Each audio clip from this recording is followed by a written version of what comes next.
Imagine a land where reality actually outstrips fantasy. Imagine a land that is surrounded by war zones and yet by some miracle remains blissfully peaceful. Imagine a land that is officially Muslim but tolerates alcohol and prostitution flourishes. Imagine a city that has emerged almost overnight out of the desert like some mirage built by the sweat of indentured workers. Imagine a place like no other.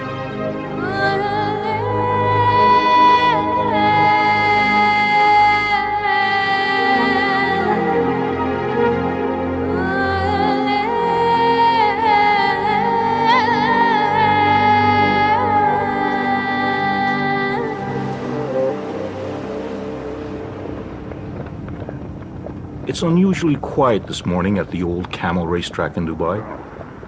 All the real excitement is happening just down the road. For today is the final meet of this year's racing season.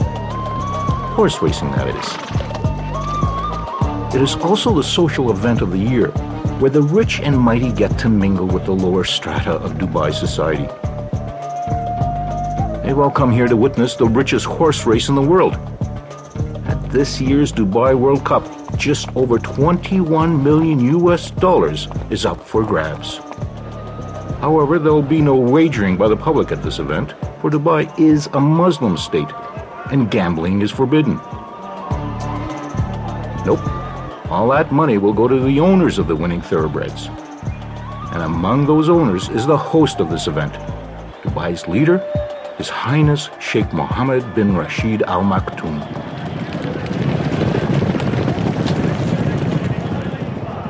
Sheikh Mohammed is arguably the biggest gambler here today. He's betting that his vision of Dubai as the center for a 21st century Arabian Renaissance will prove to be a winner.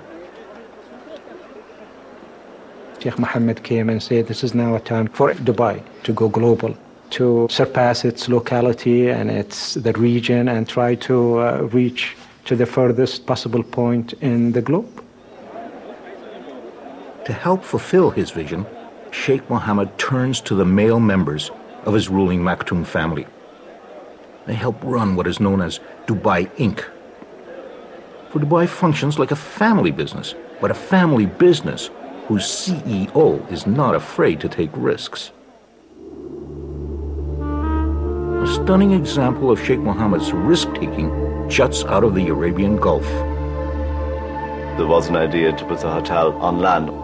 And His Highness said, no, we want something dramatic, something inspiring coming right out of the sea. So we would build our own island and we would build the hotel on the Burj Al Arab island. Burj Al Arab, Arabic for the Arabian Tower, is linked to the mainland by a closely guarded causeway, one way to keep gawking tourists from this many-splendored edifice described by the media as the only 7-star hotel in the world. The market called it 7-star. There may not be a 7-star hotel, but I would certainly claim that it is the most luxurious hotel in the world. Burj Al Arab, with its gold leaf, marble, satin, and crystal, oozes over-the-top opulence. Almost the height of the Empire State Building, it is also an engineering wonder, with a Teflon-coated veneer shaped like a sail. At this hotel, there are no rooms to rent, only double-floor suites, a mere 202 of them, with rates starting in the low thousands.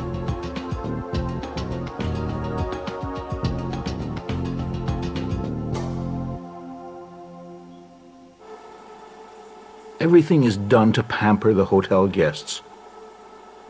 From the personal butlers, who are on call 24 hours a day, to a fleet of hotel courtesy cars.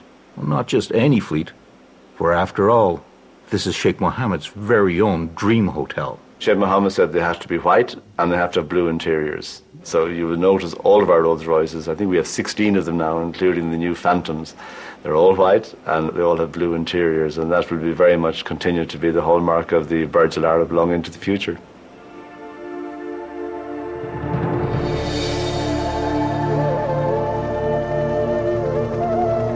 Arriving or departing guests who would rather avoid being stuck in the world-class traffic jams of Dubai can opt for an alternate means of transportation.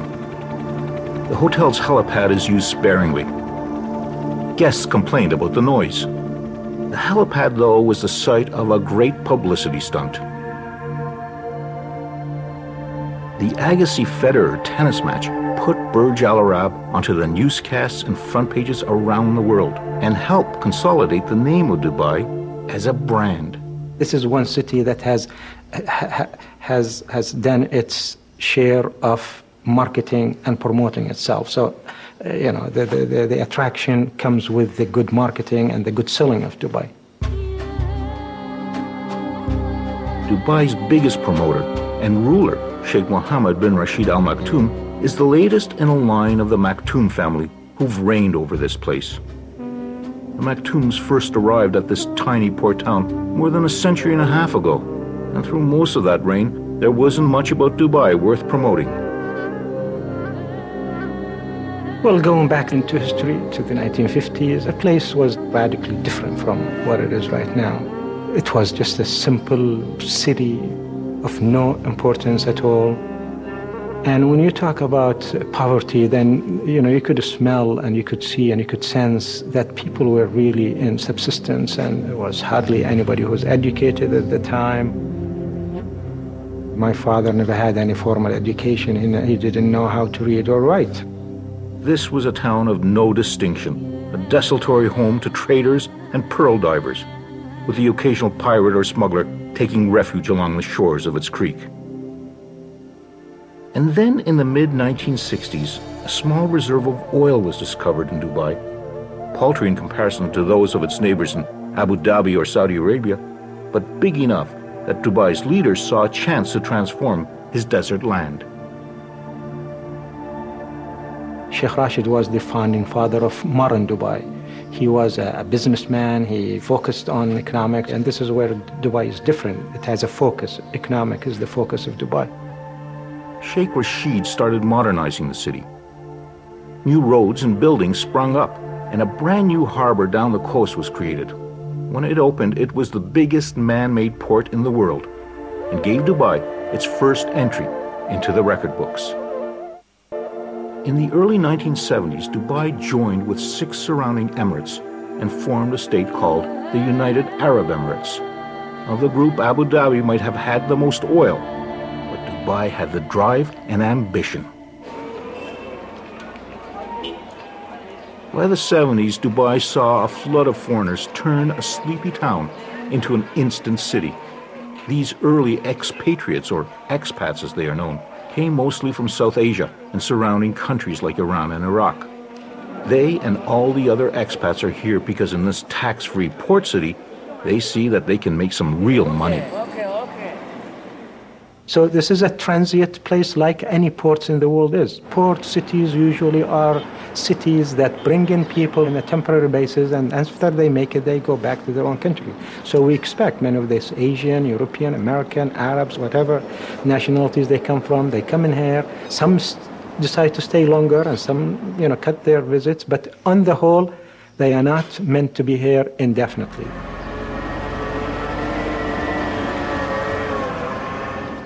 That's certainly what Hans Krauss, an architect from Canada, thought when he arrived in the early 90s. This was going to be a temporary job for him. 16 years later, he's still here. I came in July 91, and Dubai is basically unrecognizable. It's a completely different town. When I come from my place, as you approach Sheikh Zayed Road, you can see the entire horizon like a brown haze, which is the pollution.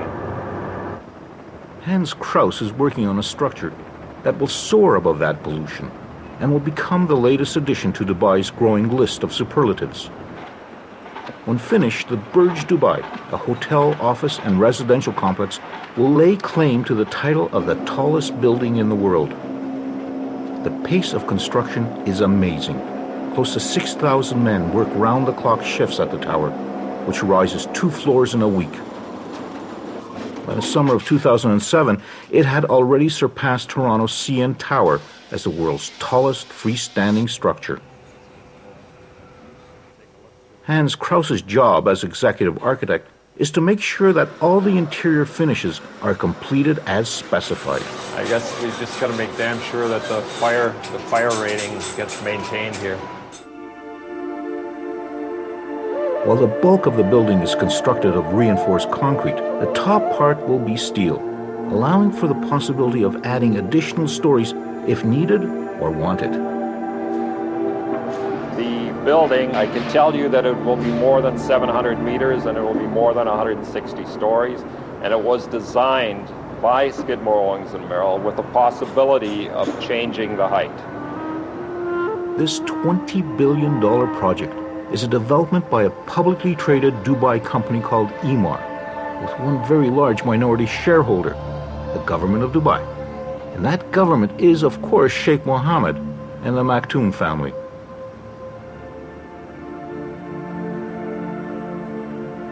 Even before the first level of the Burj Dubai was completed, virtually all the apartment units were sold out in 2 evenings. Investors wanted to buy streets, which Emaar did not permit. Investors were limited to maximum 2 floors. And I believe like a 2-bedroom apartment, I'm not sure what the going rate is. I'm sure it's got to be $1.5 million somewhere in there. Emaar, not satisfied with just having the tallest building in the world, has gone after another record, the world's biggest mall. Dubai Mall, a 12 million square foot monster, will dwarf the 30-odd malls already in business in Dubai, including the city's current favorite, the iconic Mall of the Emirates.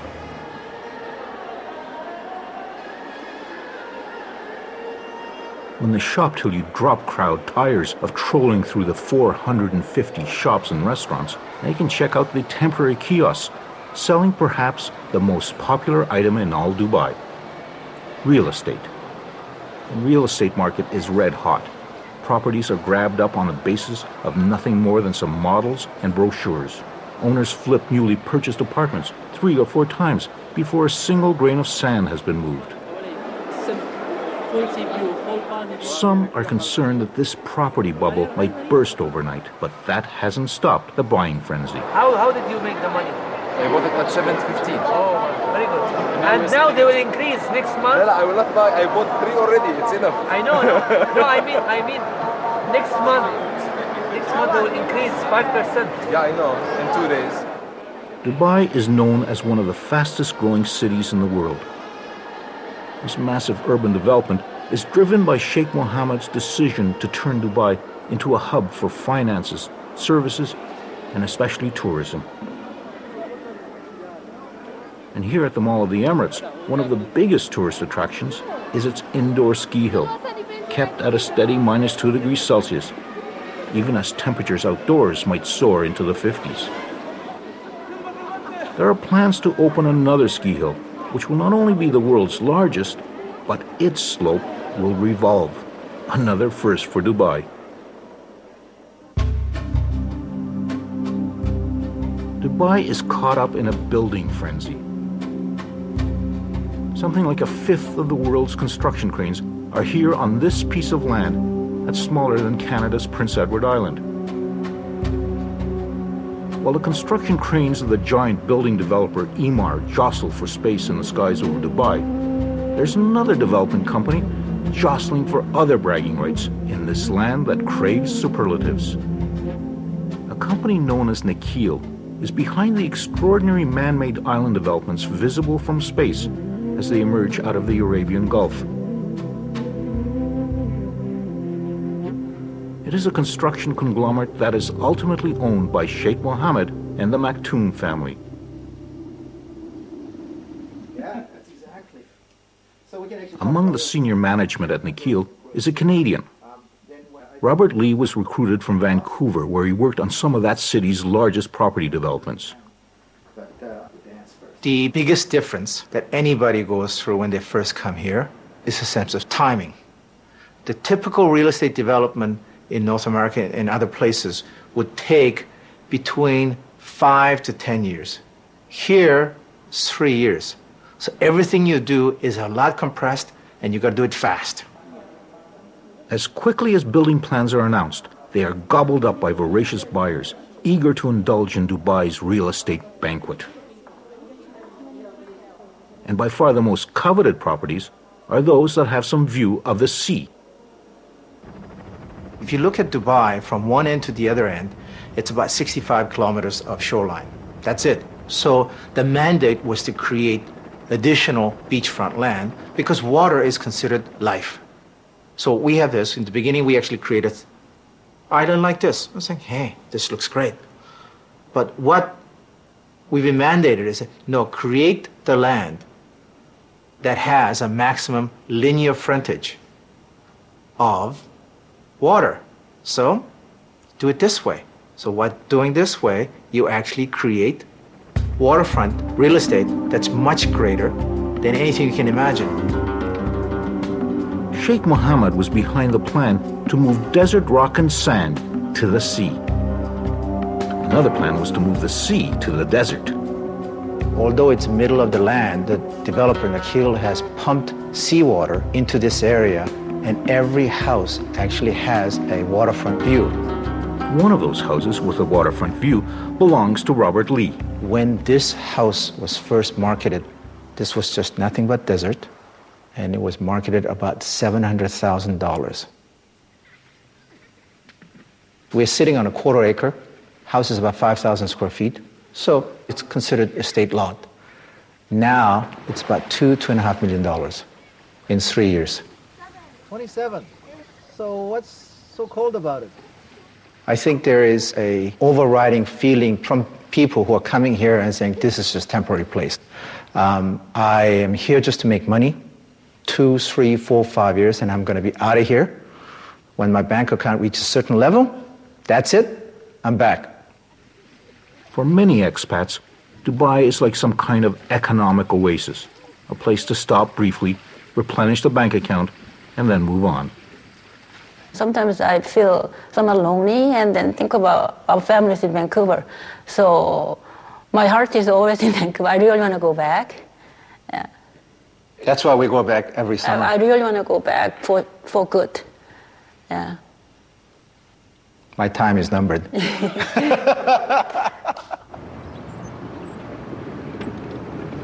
A near constant replenishment of expats is vital for Dubai to survive. The locals, the Emirati, are less than 20% of the total population. Someone has to do the work. For the most part, Emirati can lead a very privileged life. They benefit from an elaborate welfare system. If they want to, they can have free education right through postgraduate school, subsidized housing, incentives to marry a fellow national, and the opportunity to get government jobs. The uniform for males of this leisure class is the traditional robe known as a kandura. Expats call it a dishdash. Today, some 30 Emirati have set aside their kanduras and put on the uniform of a cadet pilot at Emirates Airline. Most of Emirates pilots are non-Emirati, so this is a very special graduation, attended by the Vice Chairman, Maurice Flanagan,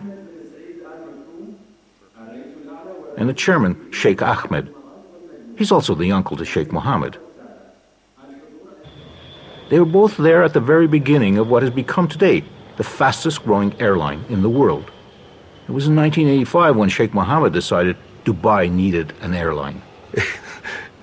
He gave $10 million to start the airline and said, don't come back for any more. And don't expect any of that protection against competition because that's not what we do in Dubai. The open skies policy will stay. He was so wise. But his best gift to the airline was to appoint Sheikh Ahmed, who was only 25 at the time, as chairman. You know, I have a boss, actually, who always tell me, if you wake up in the morning, things will be positive, then the whole day will be positive. So actually, we do get a lot of encouragement from him to go ahead. He always said people sometimes can make mistakes. We always calculate risk. They've helped turn Emirates Airline into a major player in the aviation world. It has on order more new Airbuses and long-haul Boeing planes than any other airline. It's a Maktoum family business, which makes it rather special. It's got to be good, look good, and make money. Dubai has become virtually overnight a mecca for tourists, even though it is situated at the edge of a variety of war zones. Attracted by the beaches and various Disney-esque entertainments, Dubai's biggest draw remains shopping. Even the airport terminal is turned into a shopping emporium where kitschy Middle East knickknacks compete with kilo bars of gold for the tourist dollar. And expectations are that by the year 2010, 15 million tourists will come to Dubai. Strategically located, it's also becoming a major link to the booming Asian and South Asian markets. We're trying to make Dubai the hub for the region. We are courageous to do things here in Dubai on such a big scale. When we announce it, it makes the news in the rest of the world. The latest news is that out in the desert, Dubai is building not only the world's largest airport, but also potentially the world's busiest. Eventually, it will accommodate something like 145 million passengers a year. People say, you don't talk about airports more than 100 million a year. We talk about this stuff in Dubai. we know that it's made to work in Dubai. As the sand is moved to create another gargantuan project, destined for the record books, there is one record that Dubai can be less than proud of. Wherever another of Dubai's monumental projects pops up, they are there. They are the muscle that pours the concrete, moves the sand, ties the steel rods. They are the manual laborers who are behind the construction boom of Dubai. They come from India, Pakistan, Sri Lanka, Bangladesh, and China. There's almost 1 million of them, and they're here for one reason only. They're trying to earn more money. You can't get this much money in their home country. After their shift change, they are shuttled in buses back to their work camps, like this one at Sonapur, a word that means city of gold in Hindi. But this city of gold is somewhat tarnished. 150,000 men are jammed together to eat, wash, and sleep in overcrowded dorms. He wakes up at 4:30 in the morning, cooks his breakfast, and by 5:30 takes a shower and all gets ready. By 5:30 they start for their work site, and the whole day he works out there. By 6 o'clock and returns, starts back for home, and the time they reach home, maybe sometimes 8 o'clock. After getting back, they wash their clothes and again cooks for the dinner, and then they go to sleep. Recently, workers have begun to protest the wages, the safety standards, and the poor treatment they get from the companies they signed up with. In 2006, Human Rights Watch described the construction workers as deportable forced labor and condemned the Emirates for cheating workers. Demonstrations and strikes have shaken authorities, and they're beginning to crack down on those companies who don't follow the rules. There's even some talk that unions might be permitted, but only if Sheikh Mohammed approves. For now, it's business as usual for the workers toiling beside the Burj Al Arab. Sheikh Mohammed must have agreed to another beach development. The announcement to the surprised locals came in the form of a wall cutting them off from the existing public beach. We have this beautiful public beach. They decided to build a hotel. You know, here it's all about hotels. So they just blocked this beautiful beach and they put a wall. On weekends, Melanie Janelle comes down to skate along that beachfront. She has a passion for skating. In Montreal, she was a figure skater, almost making it to Canada's national team. And just as it is in Canada, skating outdoors here turns out to be definitely a seasonal pastime. During summer, it's so hot that if you want to do sport, you have to do it in the morning, 6 o'clock in the morning, because at 7 o'clock, it's already like 40 degrees, so you just forget about it. I've been here for 1 year and a half. The first year was quite difficult to find a place where to live. I rented a villa not really far from the beach, and I have 4 roommates. We are 3 Canadian, 1 French guy, and 1 British girl, but all engineers. It just happened that, we just get along, so we decided to live together. Melanie works as an engineer, debugging computer glitches connected to piloting helicopters. It often requires some hands-on testing. When I want to test my system or the new fix I did, I need to fly it. So that's the reason with a bit of practice, and I learn a bit by myself. I never flew in a real helicopter, never. Maybe one day.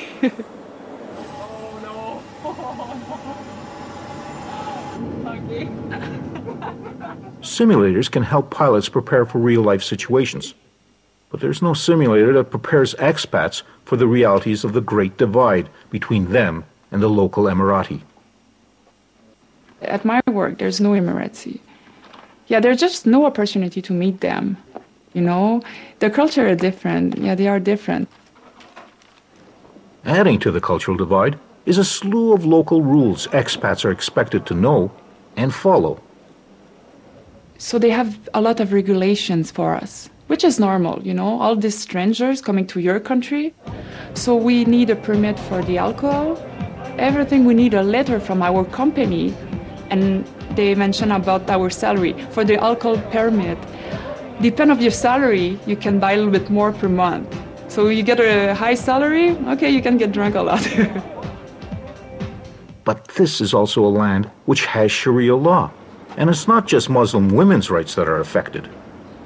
It's not easy to be a woman here, and especially single. So what I do sometimes, like everything about car, about the bank, or if I have any trouble, I call my colleagues and they help me. So they just pretend that they are my husband. So I do that often, yeah.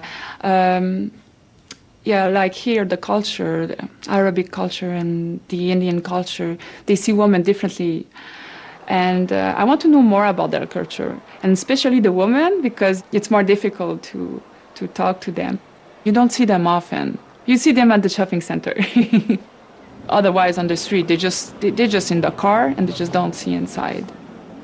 We have to understand, we are in a Muslim country, but it's okay. At the home of Alia Al-Shamsi, it's not uncommon to find her in the traditional Dubai black gown, known as an abaya. We wear whatever most women wear, but with just the black on top. We wear it for cultural and heritage reasons. This is part of our identity. A few people think, they're oppressed and this is not a good thing, and why do I see it like, why not? I'm living here. It's part of the culture. It's a nice thing to show that this is what Emiratis wear. We want to hold on to our culture, but we can't really live that kind of life our grandfathers had, because obviously everything has changed. Alia has chosen to pursue a career in what was traditionally a profession only open to males. When I first said I want to go into photography and I want to become a photographer, they looked at me like, are you mad? Are you crazy? What kind of a future can that give you? Working as one of the first professional female photographers in Dubai does have some advantages. I know the people, and being a national makes it a lot easier on me. So I can go into places, I can talk to people, and I can gain their trust. Especially being a woman, I've actually noticed that I gain their trust, because I walk into a house, I walk into a home, and I'm not a threat. I'm not seen as a threat. I'm a tiny little girl with a camera, and so they tend to relax. Smile, Betty. The newest generation of Emirati is not satisfied with following stereotypes. Ahmed Ben Shabib, along with his twin brother, have started Dubai's newest lifestyle magazine called Brown Book. We feel that Brown Book will become a lifestyle medium for communication from the Middle East by a younger generation from within this market to the international population. First of all, it's for people like me. I'm the next generation in the market. I speak English. We speak the international language of business, which is English, and we actually grasp it much easier than Arabic. And we wanted to go global. We wanted to go international. Their other new enterprise is certainly a lot less global in scope. Brown Bag is an online store that delivers within the hour. any hour within Dubai. So basically it's groceries, magazines, movie rentals. And ever since our launch last year in July, we've rounded up about 7,500 customers in Dubai, and we get about 70,000 hits a week. These are brand new endeavors, breaking with what was the family's traditional business, real estate development. The previous generation came and they joined the family without any questions, without any hesitations. I think we face, as a second generation, a frustration of breaking the norm, whether it be socially breaking the norm or in the business life. And we want to become basically participants to the international community. However, there's one tradition that the new generation is loath to give up. That long white cloak that's been worn by Emirati men for centuries. If you look at us as a new generation, I'm wearing the kandora. Why do I wear this? I think it's just identifying our roots and trying to communicate our roots, whether it be in our business, whether it be in our social conduct, or whether it be in our lifestyle, whatever it may be. Currently, the fashion is for young, withered Emirati men to doff their headscarves at work. They also seem to have given up on their razors. I think, the stubble, I think Brad Pitt inspired us. No, I think it's just how we express ourselves. And I think it's attractive to the girls as well, so. Seeing superficial cosmetic changes might be one thing, but a more surprising change is going on at the battle for the beach. That wall, which put an end to access to the beach, had generated a rare public outcry among the expats. Last week, somebody started petition. And, on internet it can go really, like, a lot of people sign. And I sign. I send that to all my friends. And lucky we are, they decided, okay, we're going to stop this. They will remove the wall. And then all the expats will be able to go again on the beach. It seems that the man with the unelected supreme authority, Sheikh Mohammed, had actually listened to the people, even if they were just expats. Dubai has become a magnet for the young and ambitious from around the world, drawn by the lure of opportunity and money. It's basically all expats here. So I live here, and this is just one room. Basically what I've got here, I've got my bed. There are 2 side tables. It's a furnished room. And I've got a chest full of my clothes and a fridge. And there's a bathroom on the side. This costs me 5,500 dirhams a month. And I think that's equivalent to about $1,800 Canadian. Devinder Rowe is 31 years of age. After working for 6 years in the pharmaceutical industry in Canada, he's come to Dubai looking for something else. I left a perfectly good position back home, and I'm getting interviews in the real estate sector, in the engineering sector, because they need people. From a professional perspective, there is no better place, I think, in this world to come than right here, right now. And that's why I'm here. People come here when they're single, they can take a chance. They can take a chance on their career, on their professional life, and their personal life. People come here for 2 years, 3 years, and then they want to go home. So they work very hard here, but they play very hard. And it's amazing. It's extremely expensive. They're out and about, meeting people at the same time. They realize that they're going to go back to a regular life. It is a hedonistic lifestyle. Money is one side. The other is how attractive you are. And if you're not decent looking, then you don't represent a good image for any company. Apparently now all these plastic surgery, everything is moving here. Everybody's good looking. You go out to the bars and everything, everybody's fit because people are so conscious of what they look like. I find everybody is attractive, except me. With so many South Asians working and living in Dubai, a place that some call the best-run Indian city in the world, Devinder should by rights fit right in. I'm visibly Indian, visibly Sikh. People treat you a different way. You go into the shopping malls, you go into the stores, and you're always the second to be attended to. If there's a local in the area, then they're always the first to be, helped. One time I was ordering food, and the food was basically right at the front, ready to go. He was going to bring it to my table, and a local came in, said he can't be served before I am, and kind of moved me aside, and he sat down. They didn't give me my food. They couldn't give me my food until he was served and eating. The Emirati are acutely aware that this tsunami of foreigners is having a profound impact on them and their lives. Many of us, the majority of us, let me say, do not like the fact that we are becoming a minority in our own country, and I think this is then one of the negative side effects of this massive growth, this double-digit fast growth that the city has gone on to. So there is a problem because we are becoming something like a 20% in our own country, and it's not a good feeling. Many nationals, they would feel that they are strangers on their own land, especially if they go to the old quarter market. If you go sea of different nationalities, an Arab wearing a traditional cloth will be just a drop in that sea. Some of the aspects also that affected the culture is the moral behaviors. One would see if he's going with his family to the seaside, that there are certain ways of dressing that are not suitable and contradicts with our religion, with our culture, but it is there. We feel sad that no one says anything about it. It's all the more difficult to speak out since Sheikh Mohammed has decreed that one of Dubai's current priorities is tourism. If you want to be a tourist hub and you want to be a tourist center, you have to provide, the niceties of life. And I think that's just part of it. Anywhere you go, Dubai or London or any big cities, there are, nightlives, and there are good lives, and there are, it's the soft side of life. And you have to, to attend to that too. With the exception of drugs, internet porn, and drinking and driving, Dubai seems remarkably tolerant of most vices found in the West, including prostitution.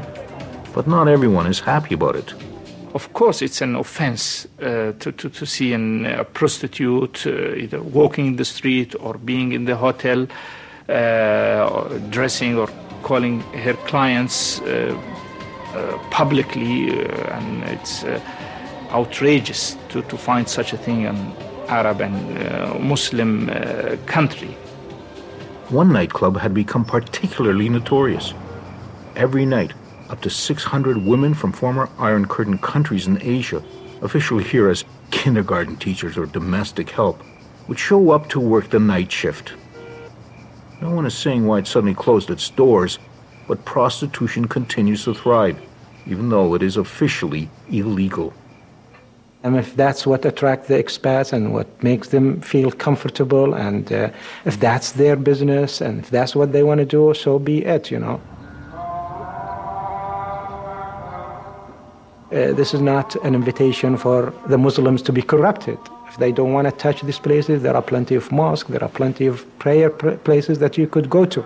So you don't have to go to the bars and to the nightclubs and to the what have you, So I think this is a place that have recognized that diversity is essential. Non-Muslims are allowed to practice their religion. Virtually every Christian denomination has a house of worship. There's even a temple that Sikhs and Hindus use, but still no synagogues.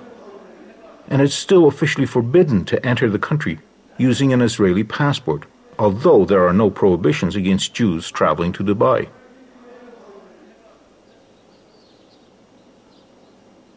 This is also an experiment in social tolerance.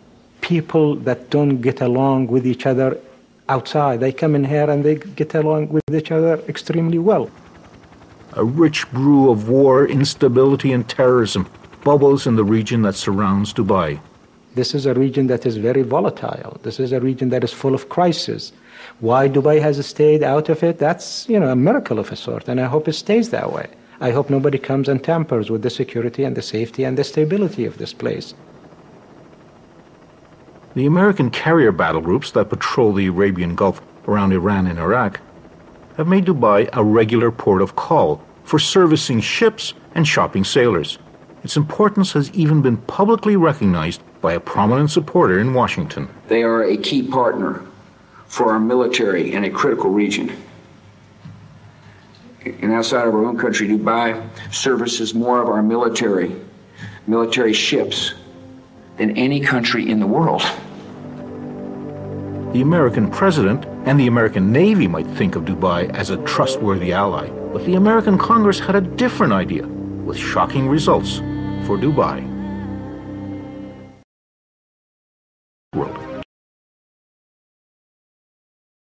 Deal.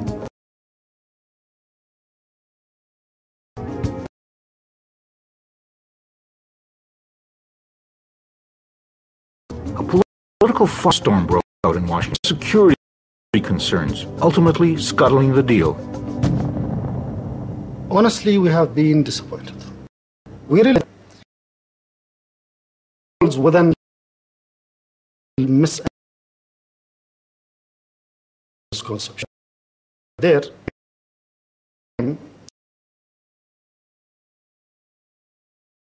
self. U.S.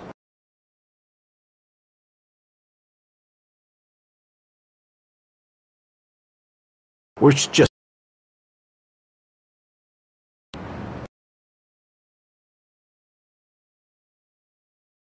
office here.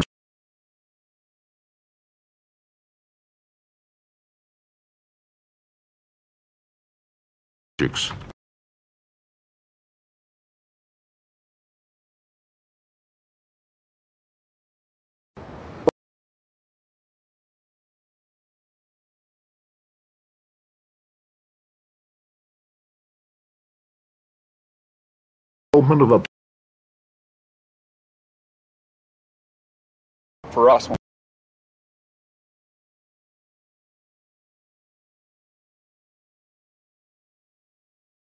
Marina.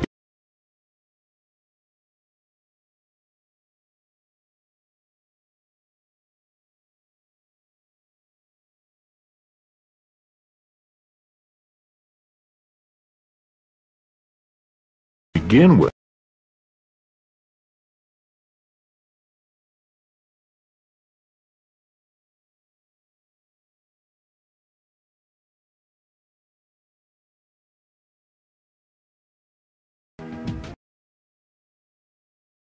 Whatever is a big risk. Was the ruler speeches to us, to a smaller group.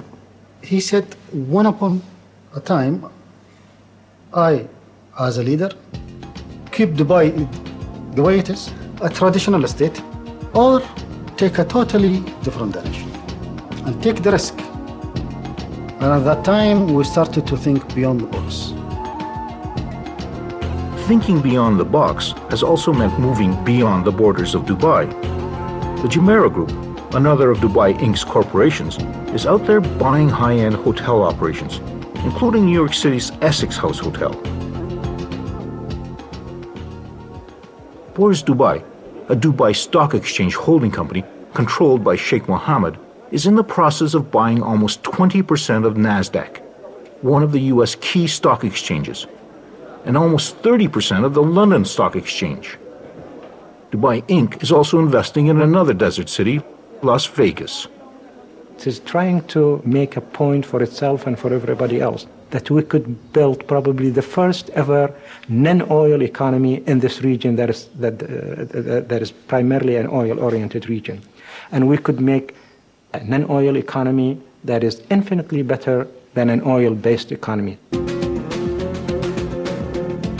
Dubai's impact on its immediate neighbors is already having an effect. As Burj Dubai continues to soar ever upwards, Saudi Arabia, Bahrain, Kuwait, and Qatar have each announced plans to erect even taller buildings. The latest report is that they will be joined by another company from, of all places, Dubai. Nikhil, another member of Dubai Inc., has plans to surpass the Burj Dubai. The race is on. Evening by the time the last and the richest of the races at the Dubai World Cup are run. Some of the thoroughbreds' owners are vying for prize money bigger than any in the racing world.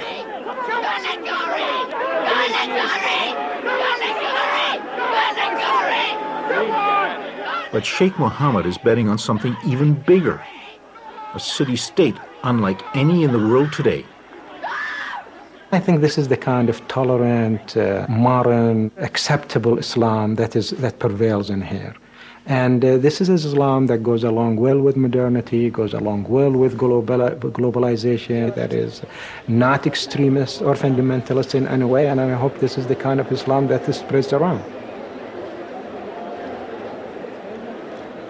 Whether this Dubai is really an economic and social miracle, or merely another desert mirage, depends on Sheikh Mohammed's acumen and continued good fortune. And unfortunately for Sheikh Mohammed, this year's winning purse of $6 million was not won by him.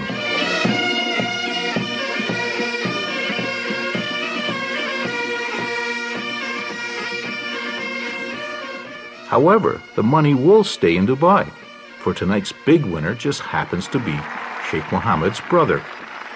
One way or another, Dubai Inc. looks like it's still on a winning streak.